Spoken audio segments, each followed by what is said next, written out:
বোলপুর শান্তিনিকেতনের একদম পাশে ইন্ডাস্ট্রিয়াল পার্কের গা লাগোয়া 30 ফুটের রাস্তা দিয়ে পেয়ে যাচ্ছেন 5 কাঠা জায়গা। এর সাথে আপনারা পেয়ে যাচ্ছেন 30টিরও বেশি সোনাঝুরি গাছ। এটা হাই গ্রোথ জায়গা, কারণ কি পাশে ইন্ডাস্ট্রিয়াল এরিয়া আছে। এই জায়গা থেকে সিয়ান হসপিটালের দূরত্ব মাত্র 500 মিটার। চলুন প্লটটা একটু ভিজিট করে দেখি যে কেমন লাগছে।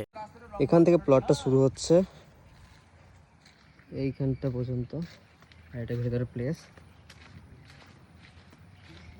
30 ফুট চওড়া রাস্তা আছে, আর এটার শেষ হচ্ছে এখানে একটা ইন্ডাস্ট্রিয়াল পার্ক আছে। এখানে ব্যাকগ্রাউন্ডে দেখতে পাচ্ছেন, এটা উপরে ইন্ডাস্ট্রিয়াল পার্ক, পেছনেই।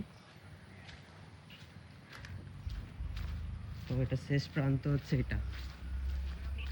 এই যে পিলার আছে, এই পিলারটা যে শেষ পয়েন্ট, এটা এই তো পিলার দেওয়াই আছে। তো আপনারা যদি চান তো এই জায়গাটা নিতে পারেন, আপনাদের ফিউচারের জন্য খুব ভালো জায়গা। আর এই কাছাকাছি সিয়ান হসপিটাল পড়বে। আপনারা যদি সস্তার মধ্যে ভালো জায়গা নিতে চান তাহলে নিউ অ্যাড্রেস পেজটাকে ফলো করবেন।